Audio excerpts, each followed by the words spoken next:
বন্ধুরা, ভিডিওটা হয়তো আমার আপলোড করা উচিত হয়নি, তবুও আমি করলাম।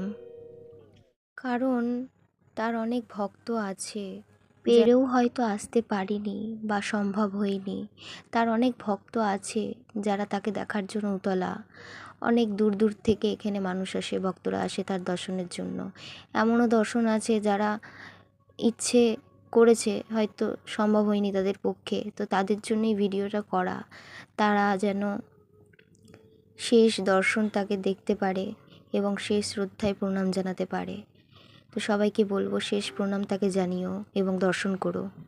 তো প্রত্যেকবারই আসা হয় এবং তার দর্শন করি, তার আশীর্বাদ নিয়েছি, তার সাথে অনেক গল্প করেছি, তার অনেক গান শুনেছি কাছে বসে। তো প্রত্যেকবারই আসি, আমরা কখনোই মিস করি না। তার হয়তো ইচ্ছে ছিল যে শেষ দর্শনটাও তার করি। মা আজকে তাড়াতাড়ি রান্না করার জন্য সবজি কেটে রেখেছিল, তো বারবার বলছিল চ। আমি বলছিলাম মা কাজ হয়নি তো যাবো কি করে বলো, যেতে তো ইচ্ছে করছে, জানি না কিভাবে সম্ভব হয়ে গেল। ছেড়ে দে তোর ভিন্ন ভেদ, দেখ না শাস্ত্র দেখ না বেদ। নদী ভরা ঢেউ বোঝো না তো কেউ, কেন মায়ার তরি বাও বাও বাও রে। নদী ভরা ঢেউ বোঝো না তো কেউ, কেন মায়ার তরি বাও বাও বাও।